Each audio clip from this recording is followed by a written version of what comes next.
Hey there guys, and welcome back to the Travis and Damian podcast, episode 91. We're available on anchor.fm/Travis Damian podcast, along with Spotify, Apple Podcasts, Google Podcasts, and many more.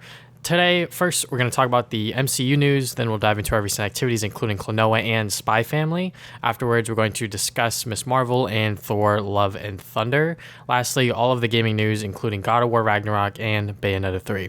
So first piece of news is that it has been reported that Charlie Cox and Vincent Onofro, hopefully I said that right, but he previously played the Kingpin in the Netflix Marvel series Daredevil, so it is reported that they're going to return for Echo, which was pretty heavily rumored when it came to the show's existence, because it seems a bit strange to make a show about this character that was I would say a pretty big part of Hawkeye, but not super big, and then sort of just make this show about them. But at the same time, it looks like that they're going to use this as a way to integrate a new version of Daredevil in them, maybe, hopefully. We're not entirely sure exactly what they're doing with the previous continuity of the Netflix Marvel stuff, but I guess we'll find out in due time. But yeah, this is very, very exciting, obviously, as a Daredevil fan myself. And Charlie Cox, seeing him in No Way Home and seeing Vincent and Hawkeye was a pleasure. So I cannot wait to see what they can do with these characters once again. Yeah, it seems like it's gonna be more of a backdoor pilot for Daredevil if he's just there and sort of reintroduce his character, since the MCU has done this before where they introduce a new hero and not in their own movie, so it's probably what they're gonna do. And like you said, I don't know how much they're gonna change from his original series. I don't think they're gonna change it too. They're on Disney Plus now, right? So I feel like they don't really have to change it too much. They might, I don't know, make it not as violent now. I don't know. But yeah, looking like this, it looks like they just want to reintroduce the character, show people that only watch the MCU, what this character is all about and stuff. And I don't know how much it's gonna really be about Echo. I don't know if it's gonna do a Boba Fett thing where it's just okay, it's mostly about Daredevil now instead. But I do think, yeah, this is just going to be a nice way to introduce these characters back, or I guess into the MCU, officially. In terms of Echo herself, is that was more it was a big part of Hawkeye, but I always felt it was more like a side thing. Mm-hmm. So if they could flesh out more and stuff, then that's cool. But it's mostly about these two, right? We want to see what's happening with Daredevil and stuff. So it's going to be interesting to see what they really do with that going forward now. And apparently, Matt Murdock is going to be looking for an ally, which is possibly Jessica Jones, which is kind of exciting. Because that is, if you were to talk about the Netflix Marvel shows, it's Daredevil and Jessica Jones by far. Luke Cage is good. We don't talk about Iron Fist, but, those two shows in particular, there's a reason why those two shows got season 3s, throughout its runtime on that service in particular. So, obviously, we're just going to have to wait and see exactly how true these rumors are, because we're obviously going to talk about more leaks and things like that to come. But yeah, I'm excited to see what happens of this show. All right, so next we have Captain America 4. We already know this is happening. It found its director, Julius Onah. I think that's how you say it. I'm not sure what they directed before. Well, the most important part, in my opinion, is that this person is a person of color. Yeah, Nigerian American, so... And I feel like that's important because, yes. There's still some people, some people could just be they don't know because they didn't watch Captain Falcon and Winter Soldier or whatever. But yes, Captain America is now Sam Wilson. He is Captain America now. And some people still either don't want to say it or just don't know. But yeah, I think it's pretty clear now that he is Captain America. Chris Evans is yes, he is Captain America. I am not Captain America anymore. They already ended his whole thing, so this is the new Captain America. So hopefully that's clear to people now. Obviously, when this movie comes out, I'm sure there's gonna be even more confusion because even with Doctor Strange, there was a lot of people that didn't know what the hell was happening with Wanda and stuff because they didn't watch WandaVision.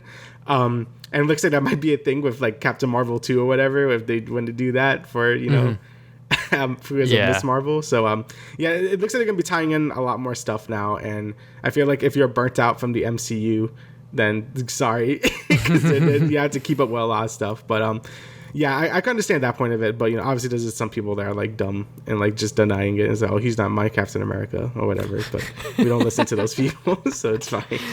Yeah, I just find it very funny that I believe if you go into this thread where Chris Evans said Sam Wilson is Captain America, because whether it's because they are playing straight up ignorance or like they just don't want a black man to be Captain America, you see that there's like comic panels where like writers were showing that, hey, you know, people were very hesitant of taking, you know, Sam Wilson as Captain America because the Hollywood Reporter were like, you know, it's unclear if he's gonna, you know, play as Captain America or, you know, if he's gonna be the Falcon. You know, he's gonna be Sam Wilson, but we don't know if he's gonna be Captain America or whatever. And it's just sort of them being, I guess, stupid about it. And I think that when fiction replicates reality with the whole like, oh, you know, people don't want a black Captain America, I just find that to be fucking hilarious and also tragic at the same time, because it's like,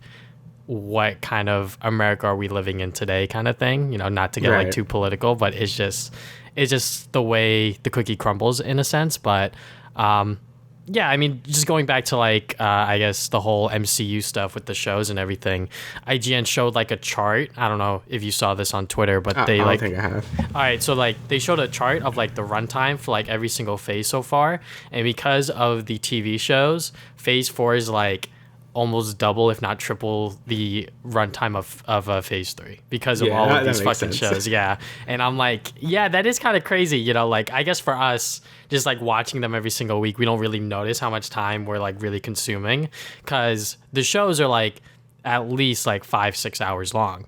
And that's double the runtime of like a typical movie. So when people are still just going to the theaters just to watch the Marvel movies, and they're not keeping up with everything, like you said with Doctor Strange, you know, people are like, what's up with Wanda? Why is she so sad? Yeah. Who the fuck are these kids? It's like, oh god. So it looks like something's gonna happen again with Captain America 4, which I don't know how they're gonna handle it, because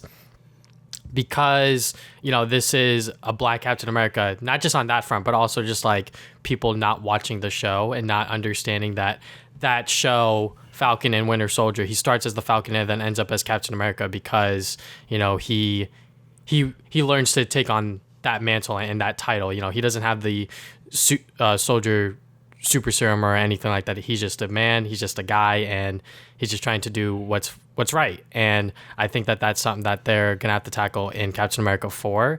But I wonder if they're gonna do like a soft recap or anything like that, which in my opinion they shouldn't, but I think for audience members, you know, just for like in general, if they have like a 5-minute recap of like what happened throughout the show, I think that would be nice.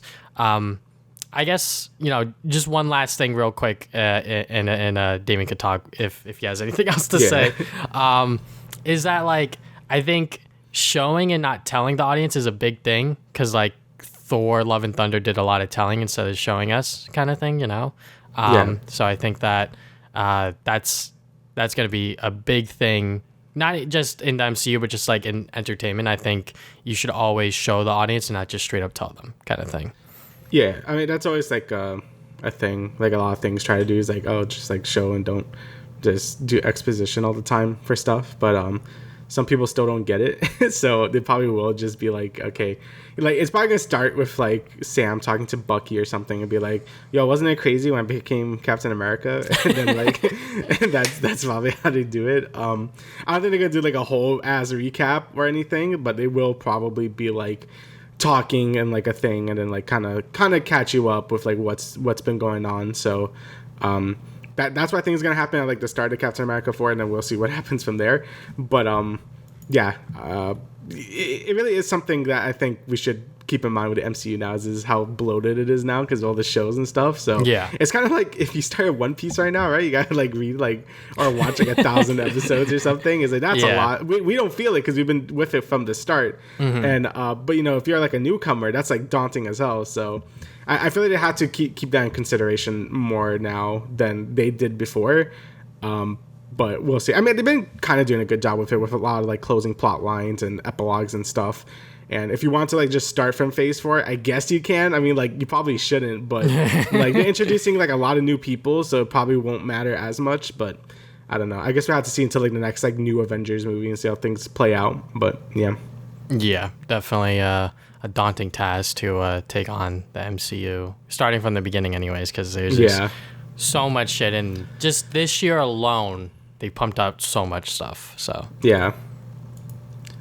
All right. I guess it's my turn, right? Yeah. Okay, so the Marvel leak that I guess has been going around the internet is that Penn Badgley, who starred in the Netflix series You, I didn't give it a name. Like, oh shit. Yeah, oh yeah, so, yeah. You've probably seen him in memes with the fucking hat and shit like that. Yeah, I have. So he's set to play Mr. Fantastic in the MCU, and apparently in this leak as well, Natalia Dyer, Jarrell Jerome, I hope I said his name right, is also in the running for the Fantastic Four cast. So Natalia Dyer is from Stranger Things, and Jerome is from When They See Us, which is a fantastic sort of docu-series, and he played Corey Wise, which was a pretty big part of the story, and he did a fantastic job, and I think he won some awards for that performance alone, and both series are on Netflix, and apparently the cast will be revealed at D23, September 9th through 11th, so we'll learn hopefully officially by then in terms of who's going to be in this new Fantastic Four movie. But I mean, honestly, Penn Badgley, you know, I love You as like a Netflix series. It is kind of like crazy, twisted, and sort of like far out there. I think that after season 3, which is the latest season that just happened, I just kind of want it to end at this point. But it looks like they're going to do a season 4 because season 4 was announced before season 3 even came out. So I want it to end soon just because it's getting a little boring for me. But even then, it's like, you know, the sort of like social, I guess, like interaction that you see on Twitter where everyone sort of binge watches it, and then you get to see the memes and the funny clips that people are able to pick out and point out and sort of give their thoughts on the series and shit like that. But, you know, I mean, I've only seen him in that, and he's really, really good. So I wonder how he can do as Mr. Fantastic. Like, I can see it like visually, but who else is going to play as that sort of family? Because, like, obviously in my eyes, I was all on board on John Krasinski and Emily Blunt being in that shit, but it looks like that's not going to happen. But it's okay. It's all good. I mean, at least it gave it to you in yeah, Doctor exactly. Strange. So, like, here's what could have been. But yeah, I guess I'm going to have to see it until I see him in like the suit and like doing stuff. I mean, I'm already not like super big into like the Fantastic Four, so like you know, hopefully they do like a good job sort of, you know, making it for like more modern audiences. I just never really cared for them. But yeah, I guess we'll see once we see like a trailer and stuff, because, you know, we don't really know until they're like in the costume doing their stuff. So yeah, like, I only know him from like You and the memes and stuff. So that's about all I know. So can't really say anything else about that. And yeah, I guess we'll see during the D23, and, you know, probably have a bunch of other announcements they're gonna do. Oh yeah, so 100%. Yeah, those are always fun. Yeah, I mean, there was a bunch of other like Black Panther announcements, but I didn't really include them in here because they were not good news. I don't think there's ever been good news about that film, unfortunately. Yeah, it's been really hit hard with, you know, multitude of reasons. So yeah, but yeah, I mean, I tried to read the Fantastic Four comic that came out when they acquired the rights for the movies back, because that's what Marvel does. Like, if they don't have the movie rights for those characters, they're not going to make like a brand new comic of them, which like the Fantastic Four were like dormant for like ever. And then when they got the movie rights back, they were like, we'll make a new run with Dan Slott writing it. And I was like, that sounds like it can be kind of fun. And I read a few issues before I dropped the series, and I liked it. Maybe I'll pick it back up one of these days. But yeah, it seems like that they're going for a much younger Fantastic Four, and I think people were expecting an older version of the characters and sort of have them be like they've always been around kind of thing, maybe. I don't know. But It looks like that they're just going to introduce them now because, you know, they don't have all of the characters when they started this whole MCU nonsense. So yeah, there's so many things they have to like kind of, you know, put in there. Like mutants especially are being like, they're like, okay, now we can put them places. So now we can say it. We can say the word. We can say the word. But right, so moving on from there, we're going to get into our recent activities. I'll let you go first, and then we'll transition into my shtick. Alrighty, so I started, I finished Fire Emblem 3 Hopes. So I was going to say I started the week with it. That's not even true. So yeah, I basically finished it. I was basically almost done with it in the last podcast, so I finished it pretty much after that. Yeah, it's very good. Like I said, it's a really good Warriors game. I think it does a good job sort of adapting Three Houses into the Warrior format. I like what they did with the war story. I think it was better than in Three Houses in terms of that aspect. But I think in terms of like, I guess, getting explanations for like some god stuff or like the other like crazy things that happen in this world, I think it does a pretty bad job explaining all of that. Especially the ending felt very rushed. Like it's very much like you beat the game, you get a cool little cutscene, and then you just get some text telling you what happens afterward. I'm like, oh, okay. So yeah, that those parts were a little weird, but for the most part, the game is very good. I really enjoyed it, and it's definitely like a game that you probably should play after Three Houses if you want more of it, because I think it does a good job fleshing out a lot of the characters some more. Again, I think it goes over the war stuff better than Three Houses did, because Three Houses were more focused on sort of explaining that god stuff that this game doesn't really do as well. So if you're into like either of that or just like the whole Three Houses like things in general, I think both of these games are great. And yeah, it was just very good. I really enjoyed my time with it. Really long too. It was like it took me like 40 hours to beat it, and like there's like 2 other pathways you could go through with Black Eagles and Blue Lions. So yeah, you're definitely getting bang for your buck with these games. Next is Klonoa 1 and 2. So the collection of these games came out. I'm playing it on PS5 because I don't really know how well they perform on Switch. I heard some stuttering or something. Like, whatever, I'm just getting on PlayStation. I don't feel like dealing with like Switch jank. So and yeah, they're really good collections. I mean, yeah, Klonoa 1 I knew pretty well. I beat it in like a day. It really isn't that long if you know what you're doing, because you know, I played through the game like a lot when it was on Wii. And you know, the only thing that really changed was Klonoa's model. He looks like his PS1 model now, and it looks good. You know, there's very cute. There's no English voice acting anymore. It's all like the gibberish, which I think is better. Let's go. Yeah, so you know, they all sound cute, and it's not like Klonoa's weird voice like in the Wii version. You know, there's like a lot of bloom. Like it is pretty bright in like an obnoxious way, I think. Like when I look back at some of the Wii footage, I do think some of the lighting in that game was a little better. But for the most part, yeah, it's a very good remaster. I didn't notice any bugs. I didn't really notice anything out of the ordinary. It was very much a very faithful like remaster, basically of the Wii version. Just made it a little nicer, and they changed Klonoa's model. They didn't really add anything new to it. There's some like costume pack you can buy for like $20. Obviously Holy didn't do that. But yeah, basically it's basically just Klonoa 1 as you know it. Just looks a little prettier, and you can play on modern consoles. Klonoa 2 I actually never played before until now. Only played like the first level, I think, and then didn't play it anymore. I remember there was a reason. I think it was like my disc was scratched or something. Like I can't remember, but I have it. It's like somewhere. But so yeah, this is my first time playing Klonoa 2. It's a lot longer. This one took me like 3 days to beat, because you know there was like the levels are a lot longer. There's like a lot more story for some reason. Like there's like a lot of story. And it's basically like, it's pretty generic, but it's cute nonetheless. Like you just go save the world and ring some bells and get some elements and stop evil dark people. Like most PS2 platformers. But besides that, the level design is really good. It takes a really good step up from Klonoa 1. It uses the foreground a lot more than the first game did. A lot of the enemies you pick up have more like special properties now. So you get like one that gives you a bigger double jump, or one that lets you launch into the sky and stuff. So yeah, it definitely pushes this like grab mechanic to its limit, and that's great. I mean, that's what a sequel should do. And yeah, I generally think the level design was just a lot better and more fleshed out this time. There was only some levels that felt a little too long. Like I felt like they probably could have split them into like 2 other levels. But yeah, Klonoa 2 is like a big like expansion from what the first game did, and I'm really happy I played it because I never played it before. So yeah, Klonoa 2 is really good.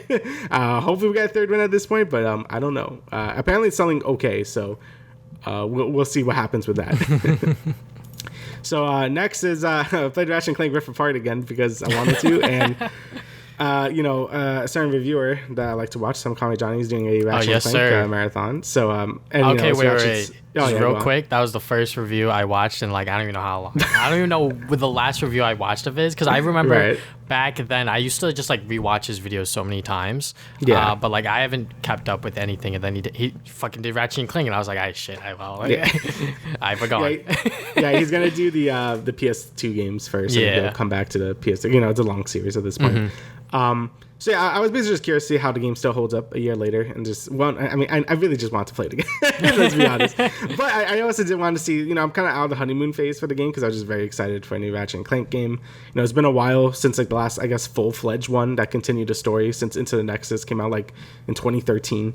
So yeah, I was very excited to play it, and I loved it. It wasn't my game of the year because I think Psychonauts 2 was like better, and like I loved that game. But Ratchet and Clank Rift Apart was still like number 2 or 3. So. But yeah, now playing it again, I honestly think I like it more now. So like the things that I think it does do, like not wrong, but I guess not as ambitious, and is why I think Crack in Time is still better. is that, the game is pretty safe. It doesn't really have any into space missions. It doesn't have any like optional stuff like Crack in Time does, even though the game is about the same length. I don't really agree with people saying this game is like too short. I mean, maybe for the price tag, yes, but in terms of like other Ratchet and Clank games, it's basically the same length as all the other full-fledged Ratchet and Clank games. So I don't really get that complaint as much. But yeah, in terms of just pure ambition, I think it doesn't really move the series that much forward in terms of like actual gameplay innovations. Instead of combat, the combat they basically improved to a T, right? That's like the best thing about this game is definitely the combat. It's really fucking good. The Phantom Dash makes combat so fluid. All the weapons are really fun to use. I think the game makes good use of the haptic triggers and stuff. I think the level design is really good as well. It's a lot more set piece oriented, so it's not like Uncharted and stuff, and less about like the platforming and stuff. Which I do miss. I like I said before, when I first talked about this game, I wish this game had more platforming or just gadgets and stuff. Because gadgets is just not even in this game anymore, which is weird. I think that's always a good way to break up gameplay without making like a whole separate minigame bullshit thing. And the fact that gadgets aren't even in this game is like weird. I hope the next game really does bring them back, because I think they're a good way to bring in some, nice puzzle platforming to sort of break up the shooting, which you do a lot in this game. Mm-hmm. And of course, like the other criticism is the lack of enemy variety, because you just fight thugs for less and nefarious robots the whole time. And yeah, that could get kind of old. And you fight pirates as well. And again, if you use like the same like 3 mini bosses as well, so those complaints still hold. But I found myself really enjoying just like the level design a lot more now.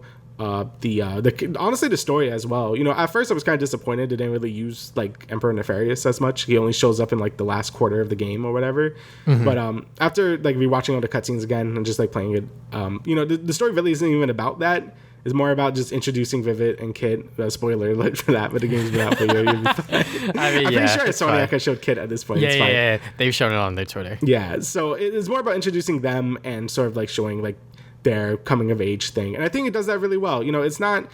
when a series starts running for a long time, like Sonic or Mario, especially with Sonic, I'm going to use Sonic as an example. You get a lot of different era of fans. So with Sonic, you have like the 2D fans, and then in the 3D Sonic camp, you have like the adventure fans, and then maybe with people with the boost game fans. Ratchet sort of has that same divide now because it's been running for so long. You had the PS2 purists that only like the PS2 games. You have the people that grew up with the future games and like are more used to that sort of like serious like story and stuff with those games. And then you have the people that just played the 2016 game and that's it, which is a lot of people actually. So they're more used to this more, I guess, I don't want to say too kid-friendly Ratchet, but, more like, not as edgy Ratchet from, like, the previous gens. Honestly, I just like him in anything. As long as the gameplay is good and the story isn't too stupid. I mean, 2016 story was pretty bad, but I think the gameplay still holds up. And I think Reverie is a good balance between all eras of Ratchet, where it doesn't feel too kid-friendly. It has just a little bit of edge, not too much, but it just has a little bit more serious storytelling than 2016 did. And I think it did a great job with that. Overall, I am really excited to see what comes next for the series now, and I'm hoping, one, they can end this stupid long backstory, because I don't care anymore, because it's been going on for like since 2007, and two, I just want to see what they're going to do with Vivid and Kit, and see like any more gameplay innovations they could do. I would just really like to see them do the open like space like exploration thing again, like from Crack in Time, but make it like bigger.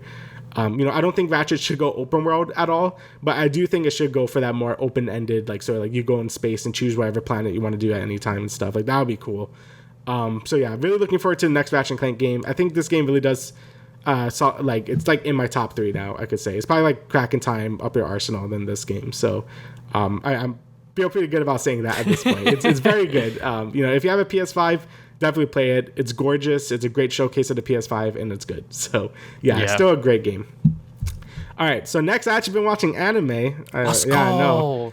So, since the game releases has slowed down just for a little bit, there's so much shit coming out at August, though. So, that's, I'm on to catch up all the anime I can right now. So first is Spy Family. I see that you've been watching it because everyone has been watching Spy Family. I just forgot to talk about it last episode. But go on. Okay. So yeah, here's a hot take. Yeah, it's very good. Of course, everyone's been talking about it. Everyone says it's really good, and it's very good. It's just very wholesome. You have a lot of fun little family interactions. Everything's really weird because the whole premise of the show being the dad is a spy, mom is an assassin, and daughter's a telepath and stuff. So you get like a lot of fun with like situations and stuff. And I guess I really like it because it feels very different from like a lot of other animes, because you don't really see a lot of other animes have like this weird family thing. Especially because, you know, they're like two adults and like a first grader. You know what I mean? So it's very different like dynamics and stuff. And sort of having those, you know, like those awkward family stuff, like, oh, meet like the brother and stuff. That episode was amazing because of how weird it was. The dodgeball episode was amazing. I don't know why they went so hard for like the animation of that. But yeah, there's a lot of fun little situations to all get into, and it doesn't feel like it's meandering at all, because there's still like a plot. With the dad has to do like his, you know, operation to like save the country or bring peace or whatever. So it helps keep the story moving, and like there's a clear objective of why they're doing this, not just living their lives, which isn't bad. Like I don't mind like just like living your life, but it's nice to have like some sort of plot and stuff and see them grow closer together and, you know, be a family probably by the end where they don't want to like leave. So but yeah, overall it's very good. I loved it. You know, there's not much more to say about it than it's really good because everyone's been talking about it. You've seen the memes, you've seen everything. Do you want to bring anything up about Spy Family? Because I'm already talking about it. So. Yeah, you know, just the fact that the brother was also like, you know, he had like this secret job where he's part of the government as well. I was like, oh shit, you know, like there's obviously like layers to this shit, and obviously the family dynamic. Fucking Anya is just the cutest very fucking cute kid. Yeah, she's extremely cute. I'm like, oh my god, my heart. And y'all ain't ready for the dog. Honestly, y'all are not ready. They teased the dog. I was like, yo, the fucking dog's gonna pop off. But yeah, you know, like just like as a manga reader, I just fucking love the way that they animated it so elegantly, so beautifully. And yeah, I just cannot wait to see more people fall in love with the show when season 2 comes out, because I think that season 2, you know, not just with the dog, but there's also other stuff in there that's really, really fun. So yeah. So it was really weird to hear Damian in Japanese. I'm like, it's like Damian, what do you want? So that was weird. But yeah, overall it was fucking great. You know, great show. You know, everyone that's been saying about it is true. Go watch it if you haven't. Very wholesome 100 show. Yes. Also, the next show, I watched My Dress Up Darling, because that was like the last sort of big show that was happening, like, you know, a few months before. This show was also very wholesome. I didn't expect it. Obviously it's like very lewd. Like, you know, it's very, there's a lot of like Jesus Christ. Yes. I mean, like, I don't mind it if it's a show that like I know it's coming. Like, I kind of don't like the fan service when it's like it's something I don't know when it's gonna happen, like a shonen or whatever. I'm like, okay, like whatever. Fire Force. Chill. Yeah, like Fire Force or something, like where it's just like, okay, like I get it. But this show kind of already knew what to expect from it, so I'm like, okay, I know there's gonna be a lot of like boobs and stuff, so it's fine. But yeah, I didn't expect like how good, like, I guess the relationship part of it was gonna be, like, just the whole romance part of it. You know, Marin and Gojo's like whole relationship and stuff is like very cute, because it's like, you know, they both wanted to help each other out. You know, he makes cosplays for her and he gets friendship, basically. And, you know, I make cosplay, I get friendship. Yeah, like, you know, are the deal. But, you know, as the story goes on and stuff, you know, you learn that they both really care for each other, which I really like. You know, it wasn't like she wasn't like being like a tsundere about it. Like, I hate that shit. Like, I always hate that trope in anime because I'm just like, whatever. It's just annoying, and I feel like it makes drama out of nothing. The relation just feels very genuine. Like, they both like care for each other. It's not just about making the cosplays or whatever. It's like she really just like hanging out with him, and same thing with him as well. Like, honestly, like the episode that I really like, I forgot if it's episode 4 or 3. I forgot. Where he's like, oh shit, I gotta make this cosplay in like 2 weeks or whatever. You see him like slaving away, getting all sad and stuff because he can't do it. But then he's like, yeah, like do it for her moment. He's like, okay, I got it, bro. But then like the thing I didn't expect was that Mara is like really sad when he's like super like beat up because like, oh shit, I didn't tell you that. You didn't have to do that. Yeah. And then like she just like, oh, it's a very sweet moment where they both care for each other a lot. And yeah, it was just a very cute show. I hope they don't add like too much unnecessary drama. You've read the manga probably, right? You know what's funny is that as the show is coming out, the English manga isn't like printed. Like, like at a certain point, I didn't know what the fuck was going on. So I think past like episode 6 or whatever, I was like, now I don't know what's going on. Oh, okay. So, or maybe even like later. But yeah, just like like you said, it's very cute. It's very wholesome. Yeah. The two main characters, very much care for each other, and they're great. Marin, best girl of yeah, dude, the year. She knows what she wants. I'm like, hell yeah, go get him. That's what I like the most too. Like, there's so many anime like sort of relationships. Like, oh, I can't love him, or like, I'm just like, she's just like, oh, fuck that, I love this dude. I'm like, hell yeah, dude, go get it. So yeah, it's very cute. Like, I really didn't expect it. But yeah, like I was saying, I hope there's not like too much unnecessary drama. Like, they added like there's like two other girl characters, and I hope there's not like the weird love triangle thing isn't gonna be like too prevalent, because I feel like it doesn't really need it. Hopefully it just adds to that. I forgot her name, but the other cosplay girl's like character development instead of being like this weird drama thing. Because again, I don't feel like the show really needs it. I think it's strong enough just developing their two, like Marin and Gojo's characters. So yeah, and then the ending, the last scene was very, very fucking cute. I'm like, so yeah, it was really good. I liked it a lot. So I'm very glad I watched it. All right, well, my turn. We're still going to be in the anime/manga thing. So I have been continuing reading Silent Voice, the manga. So yeah, it's still very, very good. It's obviously fleshing things out very, very much compared to the movie. You get to really know a lot of the characters, and you really get to see Shoya really sort of question like his development like as a person, but he's still like a teenager. Like, can I, be forgiven of my sins when I was in middle school? And I'm like, bro, like, it's okay, man. It's okay. I mean, like, obviously there is a part where he was gonna, off himself, but obviously that doesn't happen.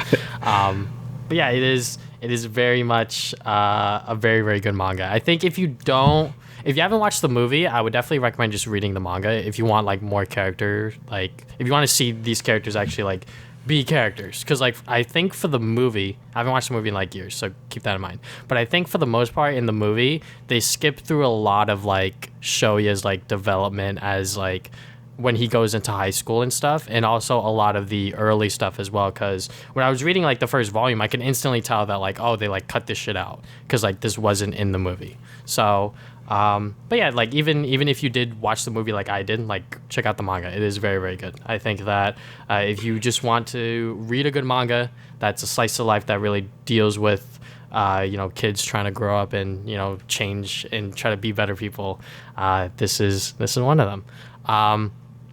Anime wise, I finished just like literally like an hour ago Komi season 2. So yeah, I mean, this is pretty much just Komi part 2. Like, it's not really season 2. It's just them being like, we need some time between, these first 12 to get these next 12 out. Yeah. And yeah, like, it's still good. You really still, see Komi, struggle with trying to talk, but she does get more friends and she goes on more adventures. There's a school trip and everything like that. Of course, classic. The traditional slice of life shit. Yep. But one thing I do have to complain about this season is that it's not as well animated. Like some of the pictures, I'm just like, what the fuck is going on here? Like, I'm not gonna like go on Twitter and be like, what happened here, guys? I'm gonna just keep it to myself and be like, all right, like that looks a little janky.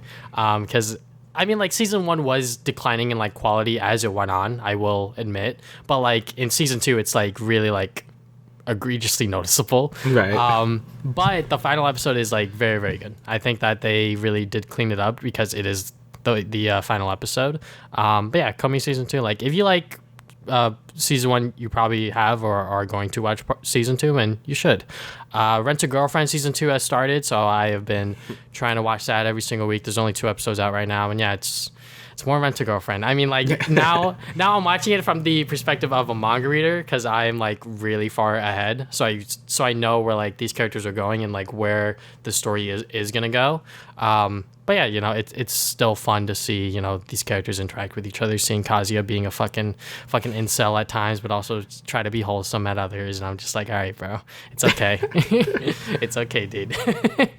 But games wise, I've actually been playing some more Fall Guys just because it's just super fun. And I know that the Sonic skins are going to come out soon. So you know me. You fucking know me. I'm going to be on that shit. Them. Exactly. Yeah. But yeah. Fuck you, Kofi. This motherfucker stole like, or he didn't steal. He just cucked me out of 2 wins because it was just me and him on like the final round, and I just died. I was like, I can't. I fucking can't. Just play better.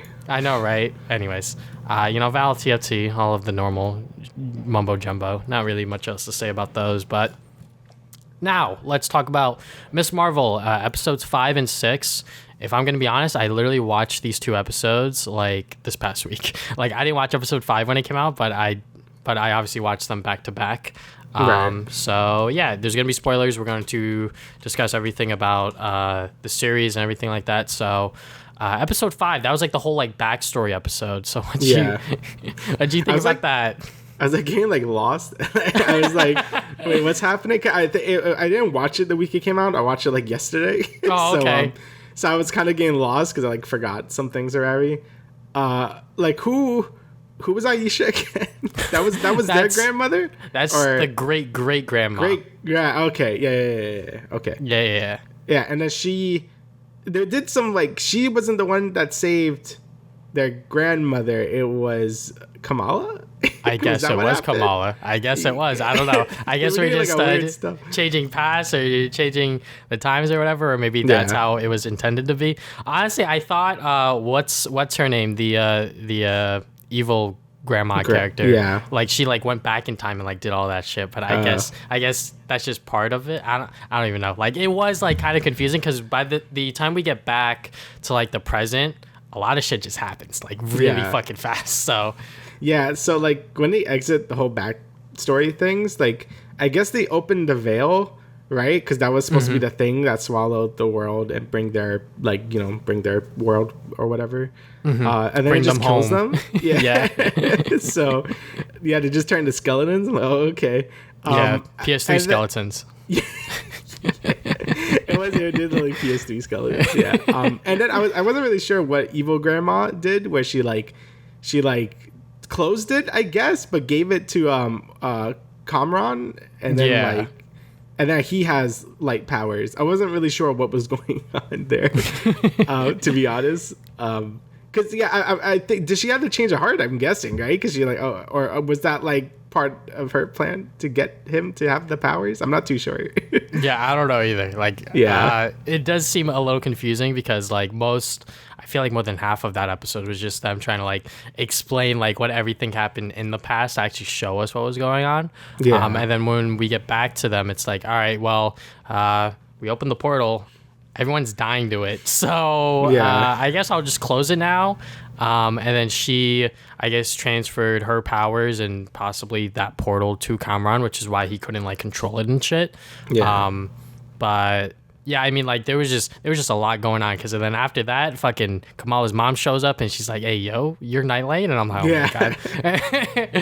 it just did not stop, moving. It just kept going and going. So yeah, that's why like when he got the powers, he went to Bruno.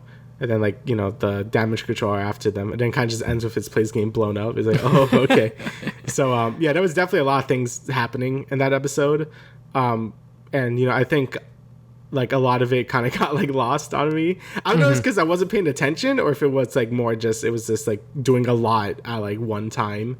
It could be a little of both, I think. Yeah, I feel like maybe it could have done, I mean, it's just like every fucking Marvel show is. Like, probably could have done with another episode, like, say the line Bart. But, but yeah, for the most part, I feel like a lot of the stuff did feel a little like it was just happening very fast. And I think they did the backstory stuff good. Is this when you come back, I wasn't really sure what was going on. Like, I don't know, like, why they were dying to the light. I don't know why she gave her, like, the powers to him. Like, that stuff I'm very unclear of. Maybe it could be like I'm just forgetting something or like I wasn't paying close enough attention, but I did feel like a lot of things were happening pretty fast, and so and I kind of got distracted when again they turned to PS3 skeletons. So I was like, what? So but that's kind of all that happened in that episode. Because in episode 6 is kind of where they were just wrapping it up, where just the damage control are chasing them, and then he has powers now, so they have to like make sure like they could just get him out of there. So this kind of what they were dealing with that, and they do like a whole like chase thing. It's kind of unfortunate it was all in a school with like a bunch of police officers. When I saw the warning, I'm like, wait, for what? And I'm like, oh, okay, that makes sense. Yeah, I'm like, no. Don't you just love America? Yeah. Oh boy. Yeah. Gotta put these dumbass warnings because anyways. Yeah. But yeah, I mean, I think episode 6 was a pretty good finale, like all things considered. I think that this is like in general for like the Marvel shows, like they just rush these out, and because of that, the CG looks a little spotty. The stories might be, not all too concise. I feel like we say this every single time, 7 or 8 episodes, guys. Come on. There's a reason why The Boys have 8 episodes, and there's a reason why the Netflix shows also had 8 episodes, because they were able to flesh everything out. Like, imagine if fucking obviously you haven't watched all of Daredevil, but if Daredevil was any shorter, it would have been real bad, because like you're just like cutting shit out, and like you're not developing these characters as much and shit like that. So and that's just like a problem with every single one of these Marvel shows, but for some reason this one feels like it almost had it right. I feel like if one more episode was in there to like explain everything a little more clearly, it would have been okay. I think having a full episode of just backstory, or even half of it, was a little like, it sort of ruined the pace a bit, because like even when like Stranger Things did it with like season 2, where like they had that whole 11 backstory episode right before the finale, people were like, yo, what the fuck is this episode? This episode sucks. And it's like, okay guys, hey, we get it. So I just feel like most of these shows should probably get like 9 episodes. Or I mean, it obviously depends on the writers and stuff. But I think they should allot them at least 9 episodes. So you get like 3 episodes for like sort of the intro stuff, another 3 for like sort of the middle, and then like the last 3 for like a finale. I don't know. I feel like that's probably how most shows should just be at this point. But when it just give them 6, I feel like they have to squeeze so much shit in like the middle, or like maybe the beginning is a little too like long-winded, and then like the rest has to be rushed or whatever. So, which is usually what happens. But yeah, I feel like it's Disney. Like, I feel they should give these shows at least like 9 episodes or something. Again, they could choose not to be 9, but like I feel like for the most part it probably should be like 9, 8 episodes just to like get the point across, So, but yeah, I mean, I think episode 6 was a lot of fun, just because we finally got to see Kamala in her full suit, which was kind of interesting to see how her parents just did a complete 180. Like, oh shit, you're Nightlight, let's go. It's like, guys, I guess they can't really argue because she has superpowers, and like it's just like, what we're gonna do, like she could just leave. So, I mean, like, when you look at the dynamic from like episode 1, where it's like you're not going to Avengers Con, and now like she is a superhero, they're like, oh shit, poggers, let's go. Kind of thing, which like, I guess like you can argue like that development in between everything, with them, like, I guess like building their relationship more, like that one scene where Kamala and her mom were just talking to each other in the bathroom, like her mountain was America and all of this other shit, like that can be part of it. But I don't know, it just it just felt a little rushed to me. But anyways, just seeing her get that full costume was very, very cool. And seeing her, I guess, like work with everyone, even fucking Zoe, because I guess she was making TikToks in the theater room or whatever, because I was like, all right, well. Yeah, I like blinked. I'm like, why is she here? Like they forgot her storyline from like episode 1 and 2. They're like, ah, shit, we gotta like bring it back somehow. So, but yeah, they come up with this plan, sort of like a, I guess like Scooby-Doo sort of bullshit, where they're trying to, trick the damage control guys to lure them around and whatever else you may have. But yeah, I mean, I think that it was a lot of fun seeing her sort of talk to Cameron and sort of have him calm down, and I guess she just dug a hole and then he just I don't know what that was about. Like, you just punched a hole, like it's like Looney Tunes. Like, where's he gonna go with that? But yeah, overall, I agree. It was a really fun episode. I think seeing all the characters work together was really fun. Seeing her have more control over her power was really cool. They do a throwback, or I guess like a reference to her old stretchy power, because she like, she uses like the light to like stretch a lot. So that's kind of cool, I guess. But yeah, I think overall it was a pretty good finale. I just feel like, again, I think a lot of the like background stuff or the why things were happening felt a little rushed. But at this point, you kind of take that with Marvel shows, and I think... Unfortunately. Yeah, unfortunately. But it was really cool to see her get into her costume and, like, start doing some cool shit. Yeah. And again, like, that you saw the ending teaser, right? Where it was like... oh, of course, with the whole, I guess... I guess she's, like, teleporting, or, like, they're, like, what the fuck connected happened, or some shit. I don't know. Yeah. But, yeah, seeing Carol Danvers was very, very cool. I mean, say what you will about Captain Marvel, like, as a movie, but, just seeing that moment, them leading up to The Marvels, which is Captain Marvel 2, that's going to be a lot of fun now that we know that how everything's connected. And I guess now that Kamala's like a mutant or something, like the bracelet. Yeah, I forgot about that. Yeah. The bracelet sort of like activated like her mutant gene or something, which is kind of cool. And apparently the author for the original Miss Marvel run, which is what I read, she wanted to make her a mutant originally. So that's kind of cool. Am I down with it? Yeah, sure. If this is what Kevin Feige wants, to just fucking go all in on the goddamn mutants now, sure, why not? I think that makes sense for this iteration of Miss Marvel. You know, obviously, like, going into this show, I was very fucking skeptical because of the fucking, you know, glowy powers and shit like that, and not the stretchy ones. But overall, like, you know, despite our complaints with it, I do really like how the show turned out. You know, obviously, it could have been better, which is what I say for every fucking Marvel show. But I think for what this one is, it's fine. Yeah, I agree. I thought it was pretty good. I think it was stronger towards the beginning, but I thought the final episode was actually pretty good though. So yeah, overall it was pretty good. You know, I'm excited to see her like do like other things with other heroes. Obviously, like you know, that's kind of what the MCU setting up and stuff. So and it'd be cool to see how she connects with the mutant stuff. Like that's gonna be pretty interesting, and you know the whole thing with Captain Marvel now. So. I guess we'll have to wait for the Marvels to see like what is actually going to happen now. So there you go. Yeah. Alrighty. So I guess we could talk about Thor: Love and Thunder now, which was I guess, is this the last Marvel movie of this year coming out? I actually don't know. I have no idea. It could be. Let me double check. But I mean, going into this movie, I was like, oh boy, there's a lot of bad press surrounding this shit. There was, yeah. I was very, very skeptical, and so I was like, okay, well, let's see how this one turns out.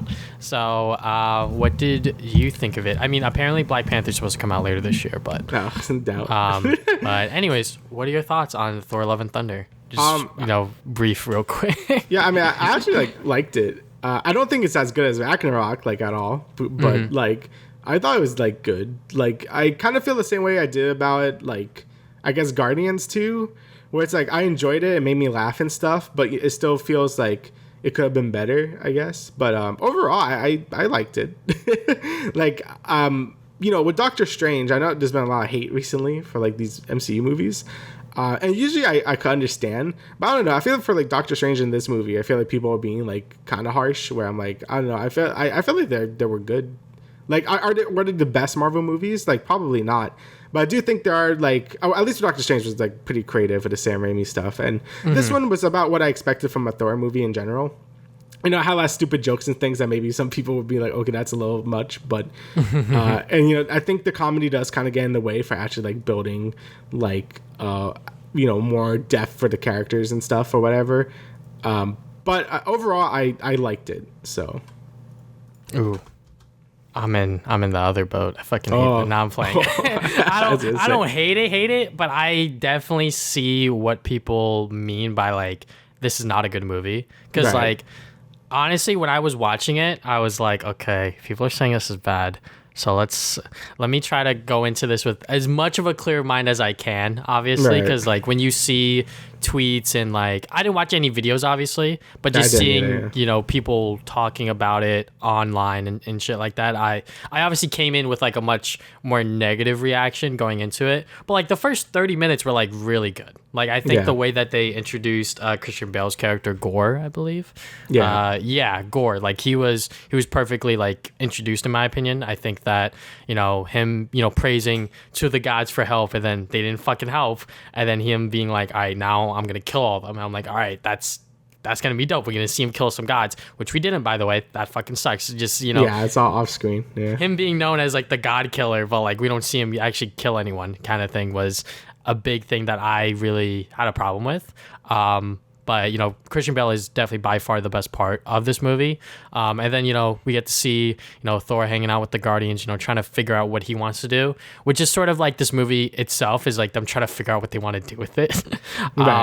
Because, like, you know, when Jane Foster, aka Natalie Portman, was going to be in this movie, I was like, wait, they're going to bring her back as like Jane Foster? I was like, okay, so like, how is that going to work?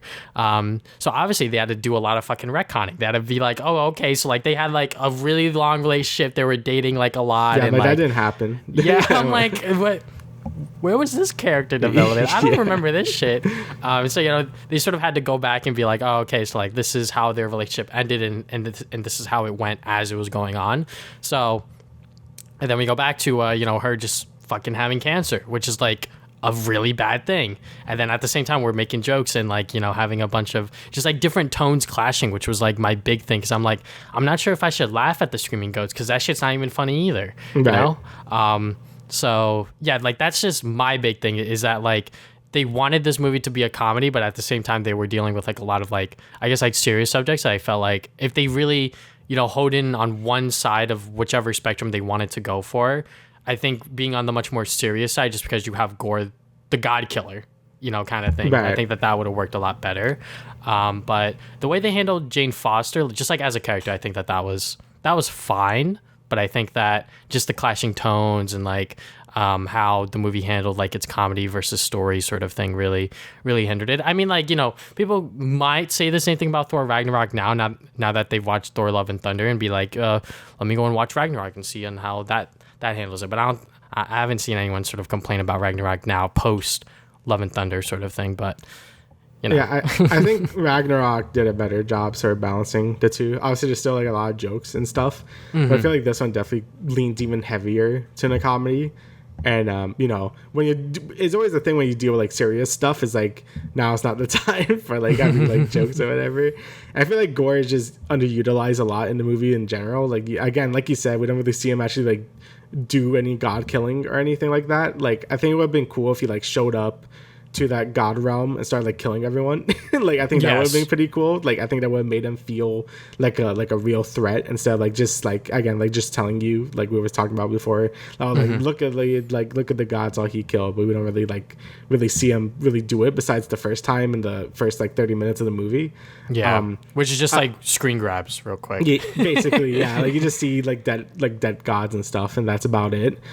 Which is a shame because I think, you know, he did a great job playing as Gore. Like, you know, it was really creepy and stuff. You know, even a lot of the fight scenes with him are really cool. Like, I really like when they were like in that Mario Galaxy like planet, like in the Shadow Realm. Like, that was a cool fight. But yeah, for the most part, I do feel like Gore was pretty underutilized, even though he was pretty good. But yeah, like you said, I do think like, you know, a lot of the jokes and stuff do get in the way of like the actual movie and stuff, where it feels like I read somewhere like someone said like it almost feels like a parody of an MCU movie, which like it kind of does. It feels like you're watching like Meet the Marvels or something, like Meet the Spartans, but for like Marvel. Like it does take the piss of like a lot of like what the MCU usually does. Which, you know, it could be funny, but it's also like it's still like part of the MCU, so like it kind of comes off as like weird. Which I totally get that argument for it. And that's why I kind of equated it to Guardians 2. Because, you know, I think Guardians 2 kind of have a lot of the similar issues where it was like a lot more comedy than the first movie. You know, like, even though I enjoyed it, it was definitely like not as strong just because of those like comedic elements clashing with like its more serious elements with like, you know, Quill and his dad, and this one is like everything else that's been happening. Once because Thor just has like a lot of baggage and stuff happening. And I feel like they don't really address it too well. So, yeah, it kind of just goes that way. So, yeah. I think one thing that someone brought up on Twitter, and I think that a lot of people agree with this, is that like the MCU is just afraid of like making anything permanent. Like at the end of Ragnarok, when he loses his eye, I was like, that's fucking dope. Like that's something like super permanent. And then in Infinity War, he just gets it back. And I was like, oh, okay. But, like, they did, like, a whole journey to do that sort of thing, you know? And then at the beginning of this movie, you know, he's fat. And then, like, I trained and I got, you know, thinner. And I was like, all right. I guess, you know, we can't have fat Thor throughout the entire movie. Like, that makes sense. But, yeah, I mean, the other things that obviously, I guess, bothered me and a lot of people that people were fucking memeing online.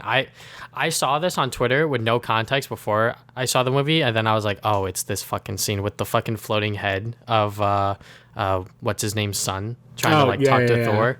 I was I literally lost my shit because I was like, no fucking way it looks like that, bro. Yeah, that did look really bad. Yeah.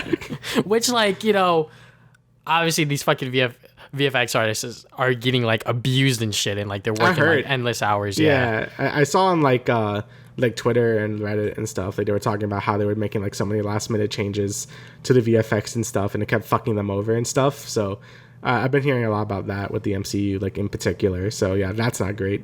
Yeah, and as we can see, like a lot of like the special effects were like really weird, at least with that, and obviously the shows and stuff. So yeah, hopefully they could like get that shit sorted. Yeah, and like that shit was just so out of nowhere for me. And like I think in the next scene that he does that, fucking Tessa Thompson's character, Valkyrie or whatever. Yeah, she's like tickling him, and it's like he's trying to get intel for the kids, like where the fuck they are. Why are you fucking this up? But yeah, like that's just like the whole thing with the whole different tones and shit like that. The one thing that really confused me was when Thor used that like lightning shit to like give the kids like Thor powers. Yeah, like, that one is just okay. I was like, they're just throwing shit out there. I was like, what the fuck is going on? What is this final fight? But yeah, I mean, like, obviously, like, there's like certain parts of the movie that I kind of liked. Like, it's kind of hard for me to be like, I thoroughly enjoyed watching this movie. Kind of thing. Like I enjoyed parts of it, but I can't say that like this is like a good MCU movie kind of thing. Like it's not as bad as Ant-Man 2, which some people might agree that it is just. I still haven't not watched that movie. So. Yeah, don't. But yeah, I mean like it's close to that level in my opinion, anyways. And it sucks because like Thor like as a character, he's been through so much and. When you go from him being a fucking idiot to this movie at the start, he's also being a fucking idiot where he like destroys that entire, I guess, like civilization's building. And then they call him the god of destruction, not thunder or whatever. They like make that joke real quick. Yeah, I don't know. It just felt like that this movie was definitely trying to be very, very funny. And like my theater full of like maybe like 15, 20 people were not laughing. Some of them were, but like it was just them, and I'm like, okay, guys, okay. But yeah, I was just gonna say overall, yeah, I think I'll put it. I don't think I'll put it as low as you do, but I'll probably put it in like the middle, where like Guardians 2 like fits that middle for me, where it's like I enjoyed it overall, but it was still like not as good as the previous movie that came before it with those people. Like Guardians 1 is like really good, and I love Ragnarok. This one probably goes in that same sort of like sequel camp. Not as bad as things like Thor: Dark World or like I guess Ant-Man and the Wasp 2, but it's kind of weird that I think like Loki did a better job sort of like I guess going into his own personal like stuff, and this one doesn't really do the same for Thor. I feel like this movie probably should have been more about Thor's like self journey and shit, because he went through like a lot of shit. So I feel like instead of just being like kind of like a joke, he's like, oh, I meditated or whatever. Like I think they really should have just went harder with it. But yeah, I think it just leaned a bit too much into comedy this time. Yeah. While having like a clear path of what they really want to do in general. They had no idea what the fuck they were doing. So like I feel like that's kind of like just the MCU in general right now. Like it's very aimless. Like there's nothing really to like aim for. During the Infinity Saga, it was always like, okay, there's a chance you get like an Infinity Stone or some way to progress like the overall plot forward. Now it's basically like nothing. Like there's not much like really to do at this point. And I highly doubt Jane is like dead. Because it says Thor will return, and like I 100% she's gonna come back from like being dead from Valhalla. Like they tease another plot thread with like the gods are mad now, and now they're gonna start doing stuff. So you have the god stuff, the multiverse stuff. Like there's just like a lot of stuff, and none of it really feels like it matters that much. Yeah. So I'm not sure what they're gonna do with that, but 100% Jane isn't dead. Like I could guarantee you she's coming back. So yeah. I mean, those after credit scenes were pretty exciting, I will say, just because it, teased that, hey, look, Russell Crowe isn't dead, which like, they brought him into this movie. So I was like, why'd they kill him so soon? Yeah. And then the after credit scene played and my girlfriend was like, what'd you say? I was like, shut the fuck up. But yeah, I mean, I guess they're doing stuff with that. And then also with, Jane Foster with her being in Valhalla, I wonder on how that's going to play out. And apparently, which like, the craziest thing about this movie is just looking at like the news and like the press surrounding it. So like obviously the one super viral clip is like Taika Waititi and Tessa Thompson sort of like roasting the VFX, and like that looks bad. And I'm like, hey, yo, bro, isn't this your movie? Like what the fuck's going on? And then like in Christian Bale interviews, like he's just saying shit. Like he's just like, bro, like and then what else was I gonna fucking say? Fuck, man, I just had a brain fart. But yeah, I mean, like, that's just like the weirdest part about this movie is just like the press, like everyone's just saying whatever the fuck they want, and Kevin Feige does not care. I guess I don't know. I guess it just seems like a movie that just didn't really have too much of a vision in general. Yeah, like, it seems like they didn't really know what they were gonna do. Honestly, I think the movie would have just been better if Thor was just hanging with the Guardians and him try to just figure out what the fuck he wants to do with his life, and then kind of ends with him like, okay, I'm Thor, and then I'm gonna do Thor stuff. I feel like that would have been better as a more self-discovery type journey instead of like going right over it. Like, even though I love gore, like I felt like he was really not needed, and it should have just saved him for another thing. Because it just feels like a waste. Oh yeah, and he has he just has an adoptive daughter now too, so I guess that's a thing. So. That last part at the end, I was like, all right, what is going on here? Like, what the fuck? He's just raising her now? Okay, I guess that's a thing. But yeah, I think I said this in like a few episodes ago. I was like, if they fuck up using Christian Bale, I don't know what's gonna happen, and I guess they kind of did in some way. They're super underutilized. Yeah, I don't know what it is. But yeah, I mean, I feel like at this point now people are very hesitant on Taika Waititi, like, as a director, sort of like, oh my god, like, what can he do now? Like, oh, if this is bad, like, the Star Wars movie, what is he gonna do there? And I'm like, oh god, guys, like, come on, he makes one bad movie. Like, I'm still looking forward to his Star Wars movie. Obviously, I think that this was just a fumble. It happens.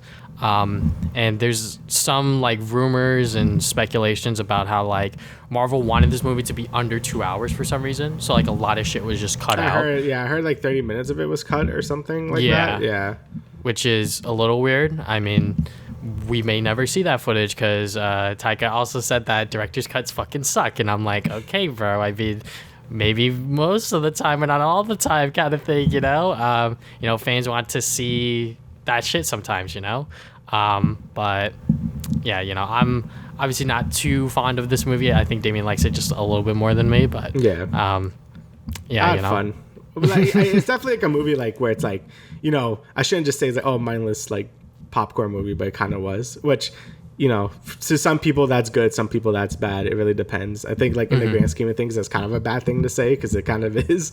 But like overall, I was just enjoying my time. But yeah, looking back at it, it's nowhere near as good as like Ragnarok, and it definitely falls into like the weaker like sequel category of like MCU stuff, which is like probably most of them. To be honest, like, a lot of like the direct sequels are usually a little worse, or a lot worse in most cases. So we'll see. Again, I think just the main issue with the MCU right now is it doesn't really have a clear plan on where to go. Like, I thought it was just going to deal with the multiverse stuff, but there's like so many other things that's happening right now, and I don't know. I just think there's too much, and like it feels like nothing is happening. So yeah. Hopefully we'll clean this up within the next year or two, because obviously this phase of the MCU, there's been a lot of shit. Yeah, just with the shows and the movies obviously tying into those as well. So but yeah, moving on from there, we're going to get into the gaming news. So first up, Lollipop Chainsaw is getting a remake next year, which is pretty exciting just because this is a game that a lot of people like because it is a hack and slash sort of beat 'em up game with a cheerleader with a chainsaw. So, and you're dealing with zombies. So yeah, I mean, this game, I wanted to play it like a few years ago. I wanted to like buy it and shit. Bro, the game's fucking expensive. So I'm like, oh, thank God they're remaking it. So yeah, overhauled visuals, new music due to licensing issues, and I think that's about it. That's all we know so far. So yeah, and apparently, like Suda51 isn't like really overseeing it or anything. Guy who made No More Heroes and stuff in this game. So I don't know, like obviously it just has to be a straight remake. That's really all it has to really do. Like just make it a little prettier, and that's about it. Don't really like, trample too much on what made it good in the first place, but still improve on some of the jank. I also never played this game, but I've seen a lot of it because it was like, oh, it's just such a stupid concept for a game, and of course Suda made it. So like, yeah, it looks like it'll be cool. So yeah, it's definitely something I actually want to play when it gets remade, like when it comes out, I guess next year, I think. Yeah. So hopefully nothing too drastic changes, because we've seen really great remakes and we've seen some pretty bad remakes and remasters. So hopefully this ends up in the good category, because it would be cool to like see this game sort of get a resurgence because of how just out there of a concept it is. So yeah. Yeah. Alrighty, so we got a Rockstar is pausing the GTA 4 and Red Dead remasters, and it won't release anything until GTA 6 comes out at this point. I guess that's good. I mean, I guess Rockstar was trying to really like kind of like half-ass a lot of the other projects. You know, we've seen it with the GTA Definitive Edition, and that was fucking garbage. So they're probably like, okay, we can't just kind of squeeze by and give people like some shit that like they want, but they don't want it to be like shit. So it's like, okay, we won't do the other remasters we had planned. We're just gonna focus on GTA 6 and I think that's for the best at this point.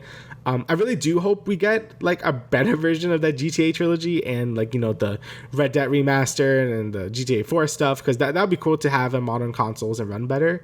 But if they're gonna turn out like that garbage, like the GTA trilogy thing, then it's not worth it. I think it's just, I think the smart idea is to just focus on GTA 6, get that out the door since it's been like fucking forever since GTA 5 came out. I think it's just a smart play from them, and then focus on remasters after GTA 6 comes out. I think that's a pretty solid plan at this point, so can't really fault them for like, you know, actually like making the right decision, I think, here. Yeah, I think speaking of shitty remasters, by the way, you know, them taking a step back and being like, all right, let's not waste our time doing this, and let's just put all of our efforts in GTA 6 because, you know, people want these things, but just not terribly. I think that, you know, anyone can really agree with this, is that like they want a quality product, and you know, when they want a remaster of a game that they love so much, when they get a remaster or a remake or whatever the case is and it's fucking dog shit, it's like, well, that sucks, you know. I'm still mad over the fact that the Ratchet and Clank collection on the PS3 is not that great. Yeah, it sucks. It's not that great. I really want a new collection, you motherfuckers, and make it good this time. Yeah, you know, there's a lot of graphical issues with that, which, you know, may not seem like a lot, but that's what you buy a remaster for, is for it to look prettier and for it to run better. But when it doesn't do that, it is like there's no reason to buy that version then. You know, I think it's the same thing with the Silent Hills collection. I think on Xbox 360 and PS3 or something like that, like those versions of the game are just fucking dog. Yeah, like, for whatever reason. Yeah, there's like great remasters and like great remakes. You know, great remakes like the Spyro and Crash stuff, and good remasters like, you know, the Sly collection on PS3 was really good. Same thing with the Jack collection on PS3 was also really good, because it just makes them prettier. It runs at like a consistent frame rate. So, you know, that I think that's all you really need to do.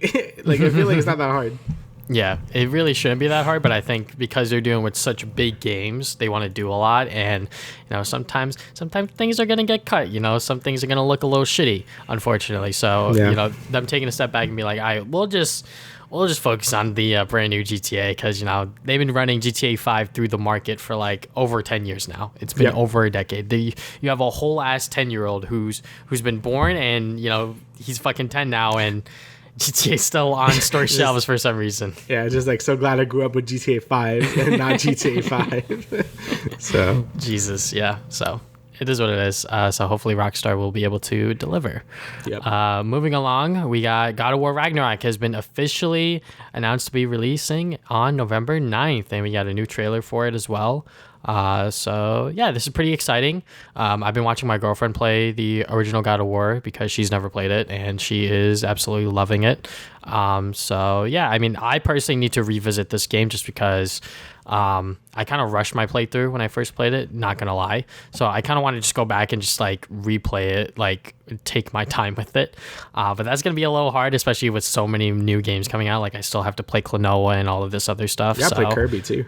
I do have to play Kirby as well. Fuck.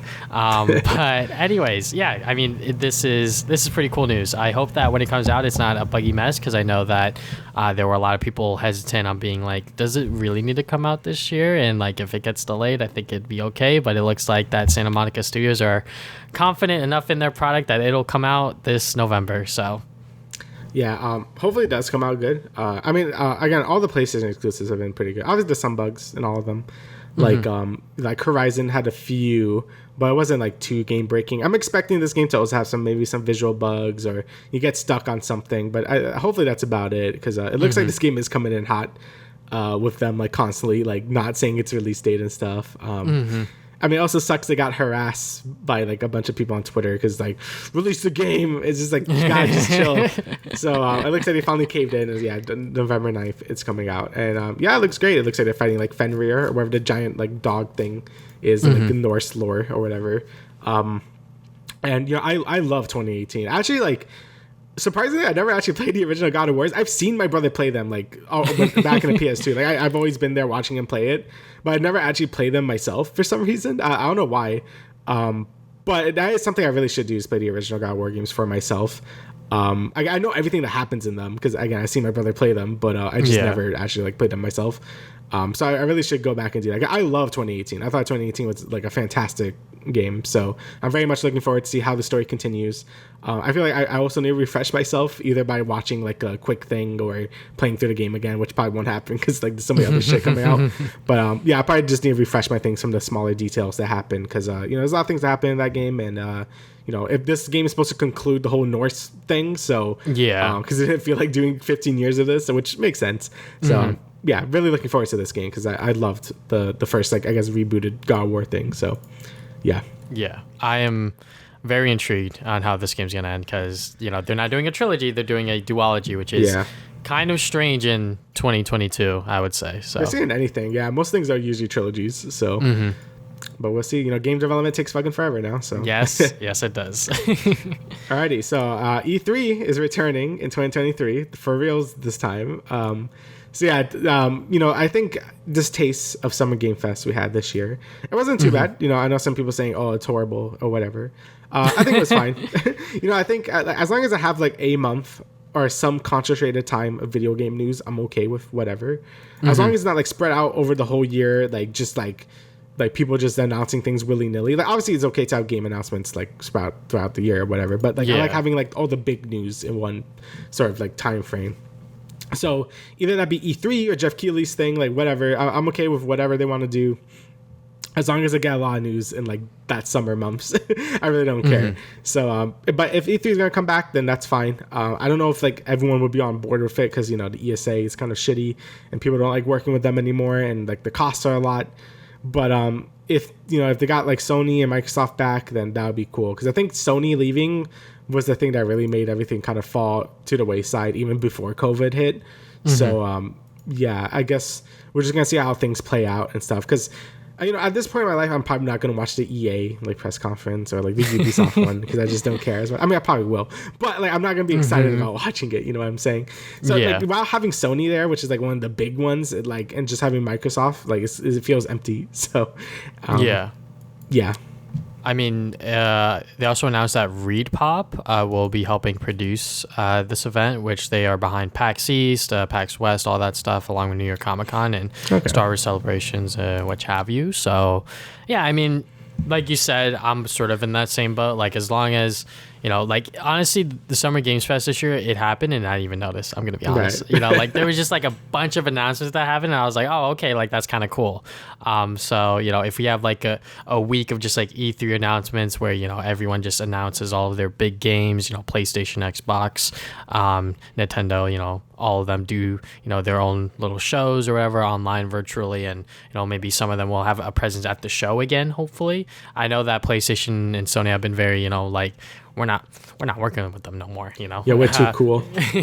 We're gonna do our own thing, when like their last E3 presence at the event were kind of dog shit, because they were showing the same like 4 or 5 games like over Spider-Man, and over again. Last of Us 2 and Ghost of Tsushima. Yeah. They were just showing those games over and over and over again, and I was just like, all right, guys, you know, we get it. You guys have Spider-Man, we get it. But yeah, I mean, hopefully when it comes back, people are actually willing to go there. I think that at that point, COVID should be pretty died down, but we'll just have to wait and see. You know, it is still a threat and sort of something that people should keep in mind still when they go out and do what you will. You know, just, you know, be mindful of others and, you know, be, I guess, respectful of, you know, people and shit like that, just in general. And if you're sick, just wear a mask. I mean, people do that in Japan, right? Yeah, I used to thought that was weird. Like, you know, I played Persona and they show some NPCs with masks. I'm like, that's weird. Why are they doing that? But it's just common courtesy. Oh, if you're sick, wear a mask. I'm like, wow, why didn't we think of that? It's just a cultural thing. Yeah, so whatever. Moving on from there, we got Ubisoft. Decommissioning Assassin's Creed Liberation says owners will still have access. So this was like a pretty big thing when it came out that morning. It came out Monday morning or something like that. Like, this is like a pretty big story because it's like, oh my god, this digital game that you have, you just fucking can't play it anymore.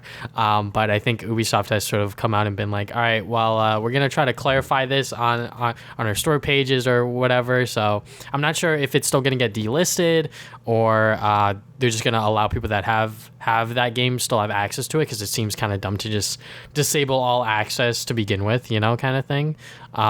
Because look. This is why I'm a big person that buys my physical media, so I fucking own it. So I actually have the ability to do what I want with it. You know, it might be, you know, I have a disc and I fucking download everything, but still, like, I have that disc. I can do what I want with it. I can sell it if I want. I can let a friend borrow it, etc., etc. So, having a situation like this, it had a lot of people on Twitter, not like, or I guess just like me, but I didn't like tweet anything like that. Been like, physical games are better kind of thing, you know? Yeah, it's you know, it really goes away for how we're gonna deal with things like this. I mean, with the eShop closing for, you know, the 3DS and Wii U, you know, Sony was gonna do the same thing with the PS3 shop, but it didn't.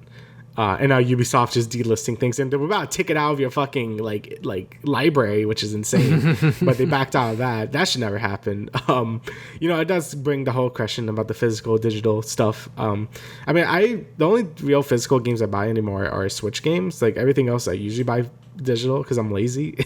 And you know, PC, obviously I'm not gonna get a fucking PC disc, like, you just buy it on Steam. But for PlayStation, usually I just don't bother because, like you said, like, you have to download the game anyway, so I'm like, what's the point? Obviously it's nice to have the disc and, like, you still own it, like, you can't like play it without the disc in it. But I guess I would just say, well, what's the point of that? But yeah, it's still a lot of value of just having the physical game with you, just in case if anything actually happens to you, like either your account or people just want to like delist the game or take it out of your thing. You know, there's a lot of things that could happen. But if you bought a game, even in a digital format, they should never take it away from you. Like, that should just be your right. If they do take it away from you, they should like refund it for what you bought it for, because that's like, that's not fair. So yeah, there's a lot of things that I think Ubisoft didn't even see coming. So, you know, obviously games get delisted all the time, but yeah, no game should ever be like yoinked from your library. I think that's just terrible, and that's something that shouldn't happen. I'm happy it didn't happen here, because that probably could have set a really bad precedent for like other companies to do that same thing. So yeah, and it probably would have gone sued like up the ass anyway. So like they probably noticed that and like, okay, we won't do that. But yeah, the whole physical digital debate still rages on. Obviously, like, if you can't get things physical and you have the space for it, then go for it. I'm just lazy and I don't most of the time. But yeah, I think you know, convenience is such a big thing for people when it comes to digital games, because, you know, when a game comes out at midnight, you know, local time, they're like, all right, yes, I can download the game and, you know, play it then. You know, the last midnight thing I ever did for a game was Super Mario Odyssey, and that was just because Best Buy was open. You know, they were doing a sort of like little midnight thing where, you know, you would just go in, buy the game, and then go out. So but, you know, midnight releases are such a thing of the past because of digital games. You know, it sucks, but, you know, it's just how it is. You know, people are much more willing to buy games digitally because they're like, oh, well, you know, I don't want to go out. You know, I don't want to wait for the fucking Amazon thing. Yeah. Like, honestly, you know? Like, I'm going to dread when Xenoblade 3 comes out. I need to wait till like 1 or 2 or like 3 in the afternoon to get it. Instead of, I could just buy it digitally. I could play it like right when I wake up. But, you know, whatever. I'll just wait. I have the podcast to do that week, I think, anyways. Keep my mind off it. But yeah, like, I guess that's, you know, the dangerous thing about digital is it's just so instant and you can play it right away. Yeah. Instant gratification. Yeah. So, and as we learn, you know, instant gratification isn't always the best kind. So that sounded weird. I didn't even meant for it to sound weird. All right, like, it's just how people consume their media these days. You know, they just want, you know, that fucking dopamine hit instantly. That's why TikTok is so good. But, you know, that's a whole other topic. But anyways, we'll move on from there. Alrighty. So LilyPichu and Myth, you know, both Twitch streamers, are moving to YouTube gaming. So they got the bag. They're going to YouTube gaming. They got the bag. So indeed. Obviously, YouTube has been growing its stable of streamers, and, you know, it has been sort of like becoming like a real competitor to Twitch now. Because for the most part, a lot of people were on Twitch because that's where everyone else was. But, you know, maybe as soon as your favorite streamer goes on YouTube, you're more willing to guess, you know, give YouTube more viewership and stuff because you like that streamer.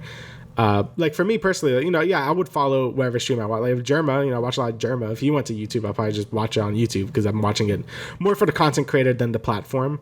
Yeah. Plus, I do think YouTube does do a lot of things right. Like as a VOD boy, like it's very nice, like to just pause the stream and just play it and it's just like right where you left off. Like Twitch's whole VOD system is really shit. Yes. And I think the way YouTube does it is like really good. But you don't get the funny Twitch emotes, right? You don't get like the like the Pepes and stuff. I mean, maybe I don't know. But like from what I've seen, like YouTube doesn't really have that much of a robust chatting system. It does have like super chat, I think, and stuff, and some people like that. Well, like the colorful donation text and stuff like that. But you know, Twitch might have a little more features that, you know, people are just more used to. So I think now it's a really good, you know, sort of competitor to it, and hopefully it makes Twitch like a better platform because, you know, that, you know, Twitch has been on the top for such a long time, and some features just still feel pretty antiquated by now. So with YouTube sort of mounting pressure on Twitch, hopefully they could bring, you know, more features in, you know, persuade more people to like come back to the platform and stuff. But I guess we'll see with how, you know, aggressive YouTube is going to keep going with this, like sort of like, you know, takeover of like Twitch streamers or whatever, you know. So yeah, I think that YouTube has definitely been amping up their content creators and actually trying to improve their streaming platform to actually be a competitor to Twitch. And, you know, because everyone else is sort of built out, you know, and there's not a lot of other platforms for live streaming, YouTube and Twitch are really like still like the big main ones. And Twitch has been on the top for so long, you know, them picking up LilyPichu and Myth that same week, them announcing them being like, hey, you know, now they're on our platform. Obviously they had to fucking throw a bag at them, but it's fucking Google we're talking about here. So like, it's probably nothing to them, but you know, this is big for these content creators. And I watch Myth more than LilyPichu, but I know that Lily does have a very dedicated fan base and community, so I'm sure that her switch over wasn't that big of a deal for her. But I noticed with Myth, you know, he's not even peaking at 1K views, which, you know, that's fine. You know, he's just restarting from zero, because when I watched his video, obviously he said number one reason was the bag. Obviously, he said the bag. He was like, yes, sir, that fucking money. And I was like, okay, bro, yeah, get your shit, get your money up. But also, you know, he was just like, you know, he's had a very interesting career like as a content creator, you know, like when he joined TSM for their Fortnite sort of, you know, team, because that's what they thought it was going to be. They thought that it was going to be squads, and then, you know, Epic Games came out with their sort of format of, you know, mainly solos and duos, and then, you know, he sort of struggled trying to become a top Fortnite pro, you know, despite his, you know, if you go on his YouTube channel, his most viewed videos are still his Fortnite videos. And, you know, back in his prime, he would easily get like 500,000 views on his YouTube videos alone, because like he was looked at as like one of, if not the best Fortnite player. But obviously now that the game has been out for so many years, you know, he has not competed in Fortnite professionally. And also, you know, there were other things within his career that, you know, faltered him from being looked at as the best kind of thing. The whole like Ninja Live, or should I say Ninja Vegas event, where like he like died to fall damage and like he didn't really place that well in that event and shit like that. Like that was just fucking unlucky. And then, you know, when he competed in like the actual like Epic Games events, you know, it just sucked for him. But, you know, he transitioned into content creation, and he was doing well for himself still under TSM. And I really enjoyed his like Valorant streams. And I think on his first stream he was playing Valorant or whatever. And then he would do like his whole like Coach Myth bit and everything like that. But anyways, Myth going to YouTube, it's pretty cool. I think that, you know, he said that YouTube really believed in him as like a content creator, and like, you know, Myth knows what he wants to do now. You know, he's still young. He's fucking younger than us, but like Is he? Yeah, he is younger than us. Obviously, what the fuck? Yeah, he's like I think he recently just turned 22 or some shit. That's like crazy. That. I could be wrong. Let me look up Myth age. I'm making millions of dollars. Stop. Okay. Okay, yeah, he's 1 year younger than us. That's it. Okay. So yeah, he is currently 23, but that's crazy. Yeah, you know, that's why like I was following him so much, because like he was around our age. I was like, holy shit, like this guy's fucking insane. So, you know, I wish him the best of luck along with Lily, because honestly seeing her switch over was kind of big, because I was like, you know, she's kind of best friends with Iman, but I'm sure or should I say Pokey? Anyways, why am I using her first name? I'm being Yeah, weird. parasocial. Anyways, stop. But yeah, you know, I'm sure Pokey was like, "Get that bag, girl. The fuck you doing? The fuck you doing?" Yeah, I mean, I watched a little LilyPichu when she did like leak stuff, right? I don't know if she still does leak stuff, but that was like a long ass time ago. I mean, right now I think she's like in Japan, so like she's been doing like IRL streams or whatever. But yeah, she does do like, you know, chill like leak streams or whatever. But you know, hopefully those two have, you know, really good success on YouTube, because I know Ray, you know, she wasn't getting the numbers that she was expecting when she first transitioned to YouTube, but you know, over a few years, and then Among Us came out, and then she fucking popped off, and now she's like even bigger than she was on Twitch, which is fucking crazy to say. So you know, I'm sure that those two will find success hopefully on the platform. You know, it's you know, what's that saying about something wins the race or whatever? Slow and steady wins the race. Yes sir. Yeah. I'm fucking stupid. Anyways, but yeah, you know, hopefully they do well. You know, they got the bag. That's all that matters. That's all that matters in my book. All that matters is the bag, bro. All right, from there. Speaking of bags, Kirby's getting his bag, a Dream Buffet. So yeah, this came out of nowhere. It's coming for the Switch, obviously, in the summer.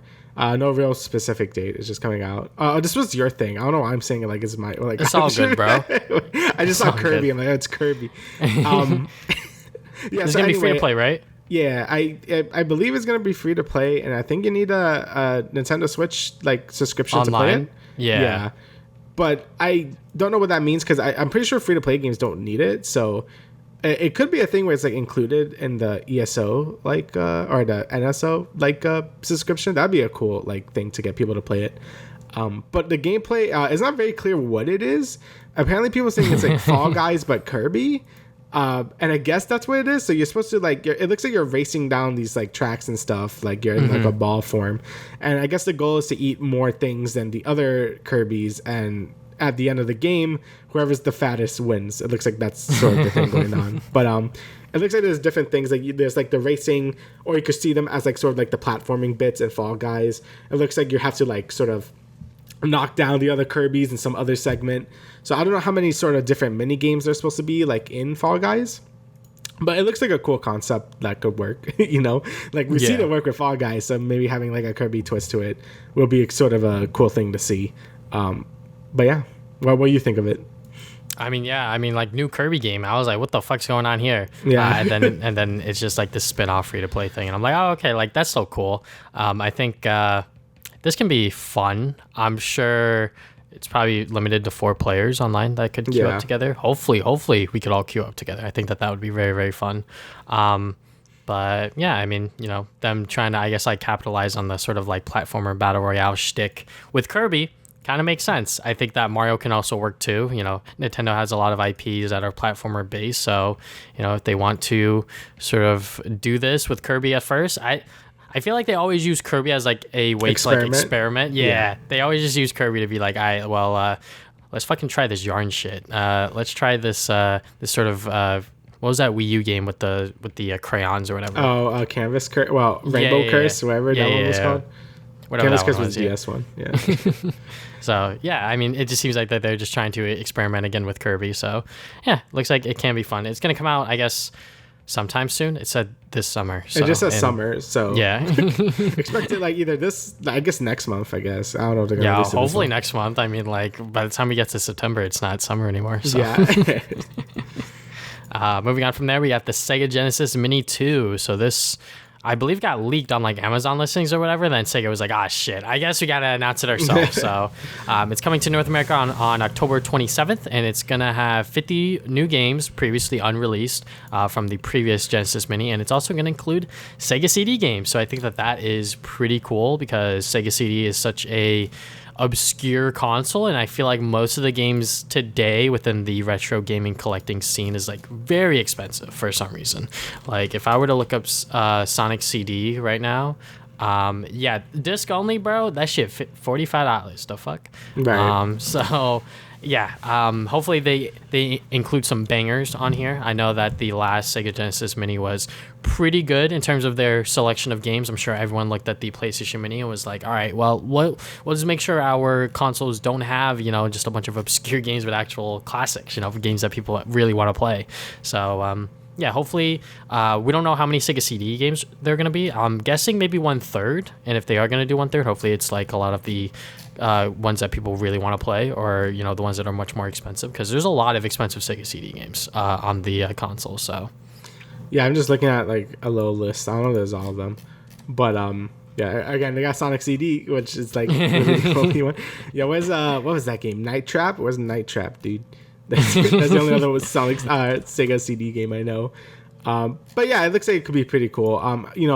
The mini consoles are like always a cool little collector's thing, and like if you have nostalgia for these little things, then go ahead. Like I have the Super Nintendo one, but I think that's the only one I really have. Because most of the time there's a bunch of games you don't really care about. Like it's like, oh, here's like a few that I care about. I think Nintendo, like the Super NES, just had like a lot of good shit. So I feel like most of those things were good. But I feel like for this one, like you kind of be a diehard like Genesis and Sega fan in general, or like CD fan in general to really enjoy this. But it's good for those people. Hopefully it comes out at a decent price. I don't know how much this is actually. Hopefully they make a lot of them, because I know when these mini consoles were coming Amazon out, exclusive apparently. Oh, okay. That's going to be very, very funny. Yeah, it's Amazon exclusive, and according to the website I'm on their official website. So hey, look, Amazon cut the check, so respect to them. But I think that this will help with what's it called? The supply issues that the mini consoles were having, because like obviously this is not the Nintendo ones, because those ones were very, very fucking hard to find. Like those were so expensive. Like I think I bought my Super NES one like on eBay or some shit, because I was just like, I want one, but like I can't fucking find them anywhere. But and like most of these were coming out during like COVID and shit, so like obviously they just couldn't make enough. But yeah, I mean apparently it's gonna be like $100-something. So I mean, depends on which games that they're going to be. Obviously, Sonic CD is going to be there. I see a screenshot for Sonic 3D Blast. That's not a good game, but that's still a Sonic game. They got Vector Man too, though.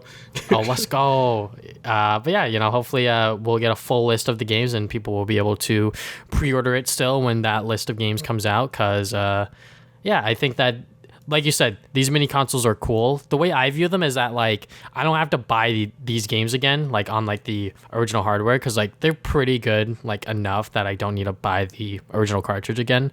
Like with the Super NES one, like that one had a lot of like good and expensive games on there, like fucking Contra 3. Fuck that, I'm paying like almost $100 for that thing. I'll pay almost $100 for that mini console, sure, because it comes with a bunch of other games like Mario RPG and shit like that. So yeah, pretty cool that, these companies are still looking at these mini consoles as a way to re-release their games, for collectors and shit like that.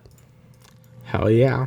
Alrighty, so next news. If you have noticed, there's been a lot of Nintendo stuff. Apparently, like there was like some direct was supposed to happen, but got like imploded. So I don't know why that didn't happen, because there's been a lot of Nintendo stuff, and it's been like heavily rumored there's gonna be a new Pokemon trailer at some point. So just keep that in mind, because there's a ton of Nintendo stuff. All right, so Bayonetta 3 finally gets a release date. It's coming out October 28th of this year, and yeah, it looks great. They show another trailer. And they showed a new character, which I don't remember her name. Hold on, let me go back to it. I just don't remember her name. But she looks cool. She looks like kind of looks like Nero, or like from fucking DMC. So that's kind of cool. And yeah, it looks like they're gonna have a whole 2-character thing. It looks like this game Bayonetta in general, right? It takes a lot of inspiration from DMC in general. It's not like copying. It's more like just like either referencing or just like, making it better or whatever.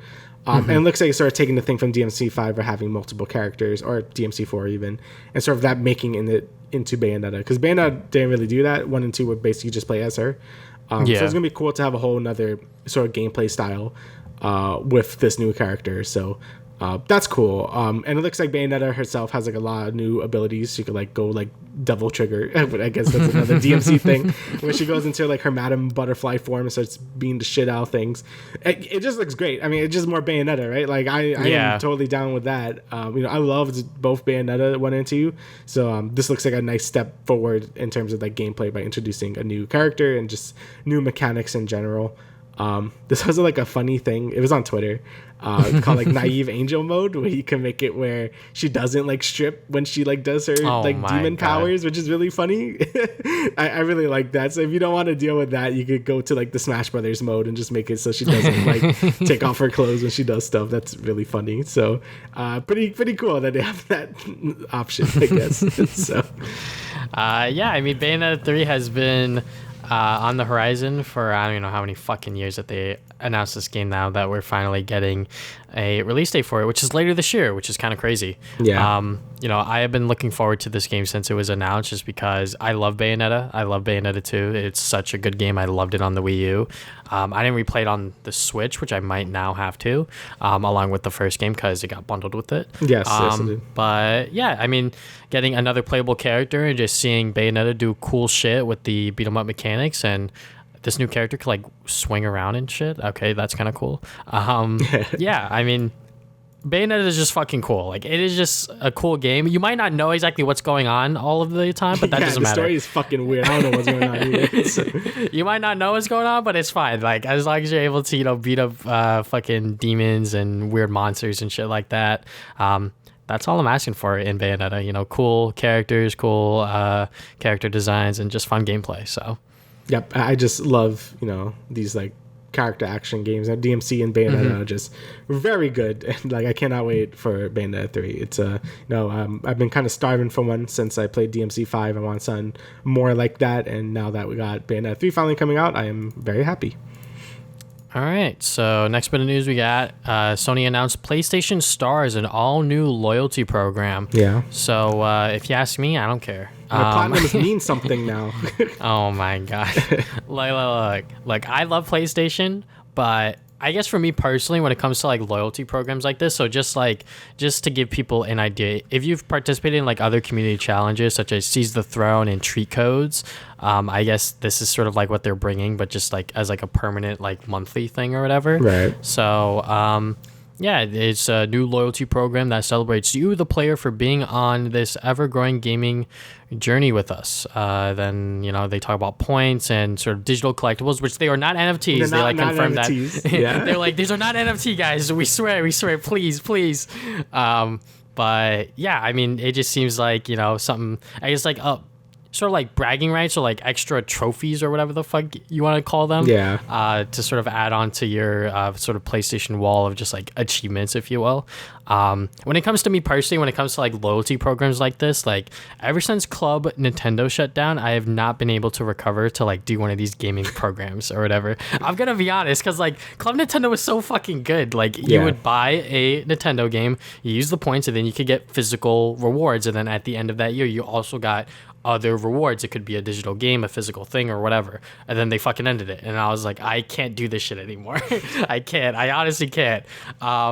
So yeah, and even with like Nintendo's new stuff, like I think it's sort of like Club Nintendo Lite, because like there's also physical things you can get there too, but for the most part it's like digital stuff. But even then, like I don't want to fucking waste my time. Not like waste my time, like go out of my way and like invest my time doing that stuff, because ever since Club Nintendo ended, man, like I'm fucking telling you, I just can't recover.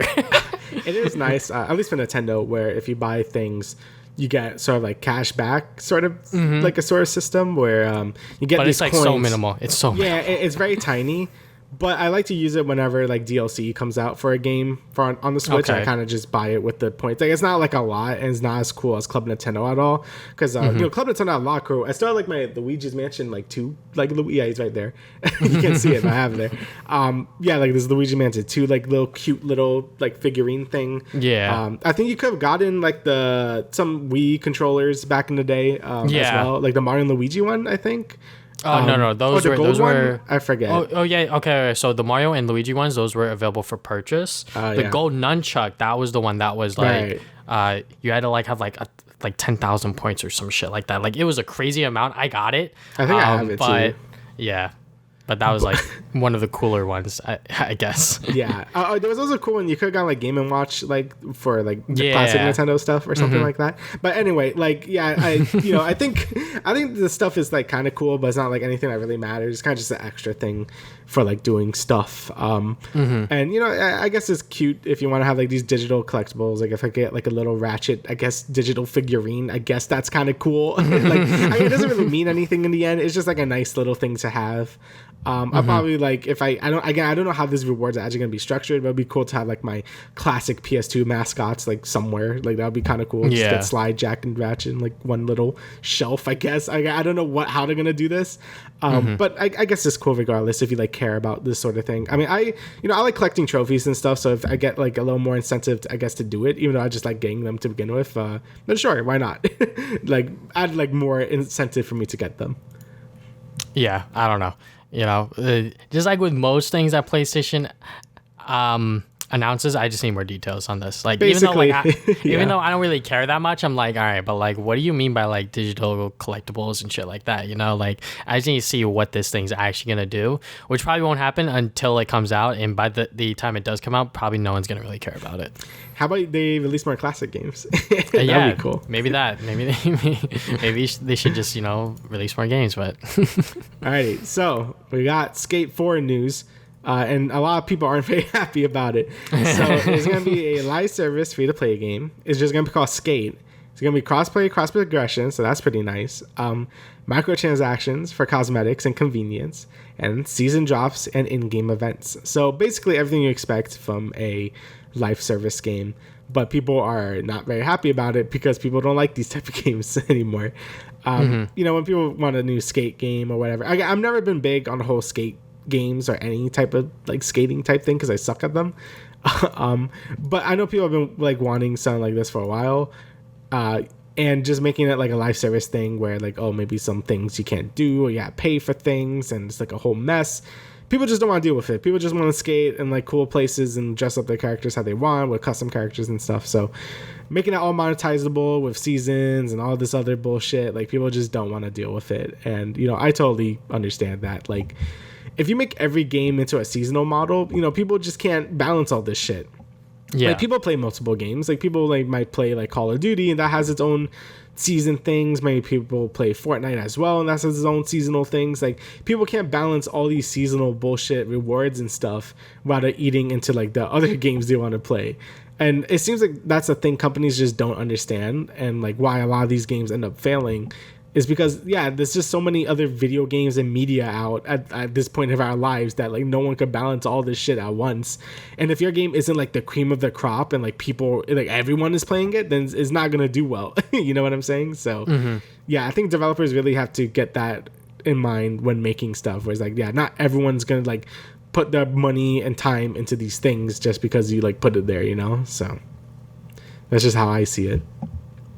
I mean, like, I guess I didn't okay, so like I didn't look at the comments for like these posts, but like I saw the post and I was like, oh, free to play live service, I'm like, oh, okay, like that seems kind of cool. And then I'm like, oh wait, it's fucking EA. All right, wait, hold up. So I can see why people are upset, just because it's like people that were gonna buy the game, they were gonna buy it like for $60 to $70 regardless, because they want a new skate game, they want a new experience. But at the same time, I'm sure that EA is looking at it and being like, all right, but like, what if it like fails again? Right. So they were probably like, all right, so like let's make it free to play so we can have it be a lot more accessible to people. So now there's no paywall behind it. And then if you really do like the game, you can now buy these cosmetics and stuff like that. And hopefully there's still, cosmetics that you can unlock just by like playing the game. Like that would still be kind of cool. Obviously it's a live service game, so like, there's still a lot of other shit going on there. Crossplay cross progression. That's super dope. I think that even in 2022, I might be a fucking boomer, but like that wasn't a thing when I was growing up. On the Xbox 360 and PS3. It's like you bought it on the Xbox, you could only play with the Xbox players, but now it's like you can play with fucking everyone, which is like super cool. And microtransactions for cosmetics, self-explanatory, and then for convenience, which I'm sure means that if you pump more money in, your player is going to be a higher level or some bullshit like that. So, yeah, I mean, like, this is 100% not what Skate fans wanted when they heard about Skate 4. They were like, oh my God, there's going to be a Skate 4, and now it's this. And now they're like, holy shit, what am I doing? What are they doing to Skate? Kind of thing. The game is still very early in development, so they can turn it around if they want to. But will they? Who knows? Right. It can be turned around tomorrow, by next month, next year, who knows? But yeah, it's just going to be called Skate, which is going to be kind of funny because when it comes out, it's going to be called Skate 2023 or some shit like that. So, yeah, like, obviously, like, we're not Skate fans, but I think that the way EA is going about it is from a business standpoint. But then again, the fans are like, we don't want this kind of thing. So now they're going to have to sort of juggle and sort of ask themselves, is this what we should do? So, hopefully they come to a reasonable conclusion that seems like the right one in the end, because really no one knows until the game comes out, really. Because like they could switch it around, make it a $60 to $70 game where it has like the single player, the online multiplayer with friends or whatever, then it can fucking flop again. Right. So, making it a live service game free to play, there's a lot less, I guess, like investment into it, or maybe just as much. I don't know. But I know that with live service games, you're able to update it. You're able to, continuously support the game, which I won't say that they won't do for a normal $60 to $70 game. But, with live service games, most of the time they come out, kind of buggy and kind of messy. So they're able to get away with it because you're not paying for anything up front, kind of thing. Yeah, that's basically it. So, yeah, it's just, hopefully they do it well. Probably not. But we'll see. I mean, Apex, I think, does okay in terms of that aspect. And I know it's Respawn, but like, EA... And also they just had like Titanfall to like work off of and then just like go from there. So yeah, it really depends on how they do it, and hopefully it's not too intrusive or annoying or too much FOMO inducing stuff. But I guess we'll see when that game comes out. Yeah, I mean, like literally, Fortnite has ruined how shops work because now every single it's always game, FOMO. It's always like buy it. It's like you see that fucking timer. That's how many days, hours, and minutes are left. You better buy it now. It's so like, annoying. Shit. I hate it, and every game does it now. So yeah, every game does it now. So. But moving on from there, PlayStation has now closed the deal on Bungie. Now Bungie is officially part of PlayStation. So, that's pretty insane news. I mean, when we talked about it earlier this year, where there was like millions and millions of dollars trying to acquire Bungie, now that it is official, I guess we're gonna see Bungie games probably have, hopefully, more money poured into them, more support, more infrastructure, because Bungie was pretty much just doing it for the most part on their own, I believe, with Destiny. I'm sure that know more they about had Destiny Activision. than me. They were part. They were part of like Activision. Then they were by themselves, and now they were Sony. So. Okay, so yeah, I'm sure PlayStation has more bank than Activision. Yeah, I'm sure like they would put more money, hopefully, and more care into their stuff, because when they were under Activision, they were doing a lot of scummy shit. I mean, even when Bungie was by themselves, they had to like sort of nickel and dime some people, because it's like, we need money to make this game. So now with Sony, hopefully they can just get a nice influx of money and just sort of be more like, make content that's not as like annoying, or maybe like give people more content when they buy an expansion or whatever, because usually Destiny expansions are usually like not as big as I'm used to with like things like Final Fantasy or like Guild Wars or whatever. Like it's like way tinier than like I would think so for the money you spend. So hopefully the expansions are just bigger in scope and it can add more content within each expansion, and hopefully they just do maybe a new IP or like a new thing with Destiny.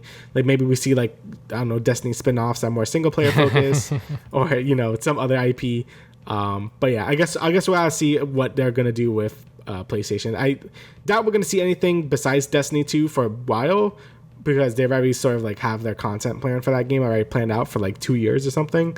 So probably won't be for a while, but I think at some point we could see like a big Bungie announcement that might only be for PlayStation. So just something to keep an eye out at this point. So That is the end of the show. That is it for us. Do you have anything else you want to add? No, I think that's everything. Yep.